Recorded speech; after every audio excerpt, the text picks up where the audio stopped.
Mm, mm. Well, looks like this is the moment that we've all been waiting for. Supporters of Operation Platinum have been waiting for this moment.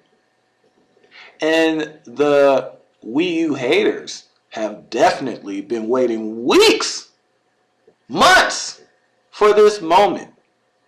But unfortunately for them, this is good news for Nintendo fans.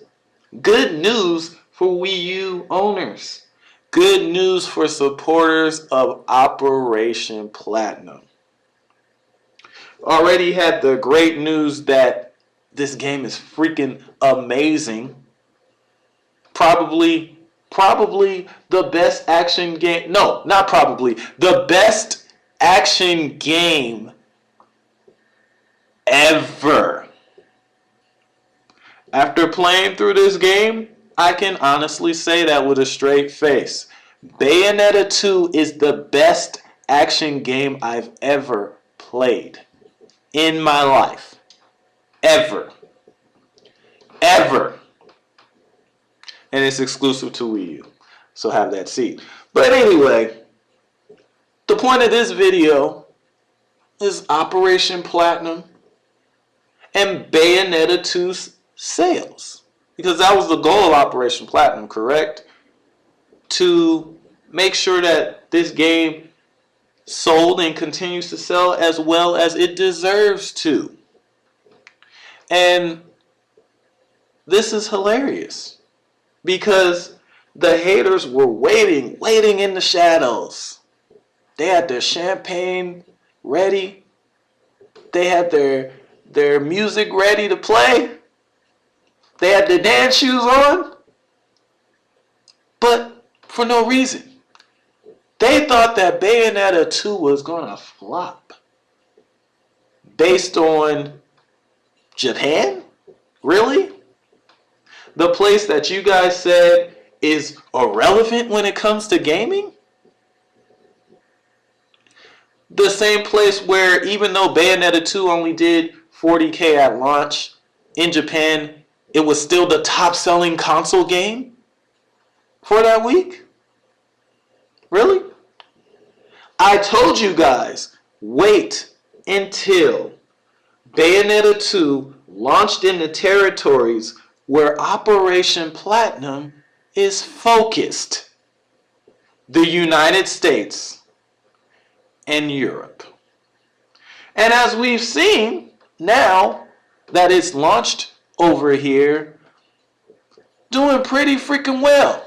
Actually doing very well because Bayonetta 2, despite only being on the market for 2 days for these sales in the US, debuted at number 1 worldwide. I repeat, number 1 worldwide.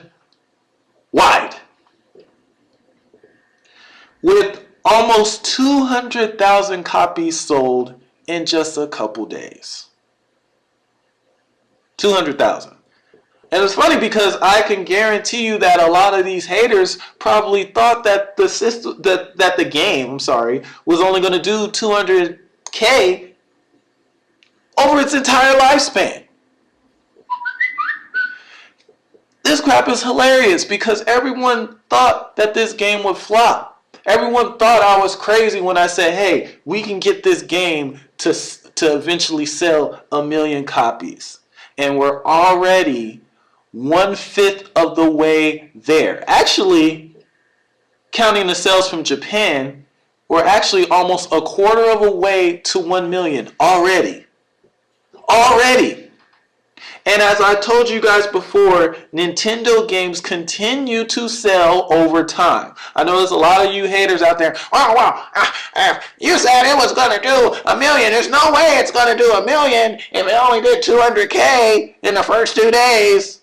No, have that seat. Like I told you before, Nintendo games continue to sell well over time. They continue to sell over time. They are slow burning games. They continue to sell over time. You need some examples? Let's take Platinum Games' own Wonderful 101. That game, if you check the sales data last year, the game was at 140,000 sold. You check the sales data today, they're at 240,000 sold. They sold over 100,000 copies since the beginning of the year till now. And the game came out last August. Nintendo games continue to sell over time. You want another example? Lego City Undercover. Remember when that game came out? And it didn't launch to good numbers. It launched at like 38,000 or something like that. And people were like, oh, so you see, this was your first big exclusive third-party game, and you guys didn't go out and buy it. It's a flop. It's a flop. Yeah, but if you check the sales data now, the game is at 700,000. Like I said, Nintendo games continue to sell over time. And you know what's funny? Nintendo sales of software has a lot in common with the Nintendo haters.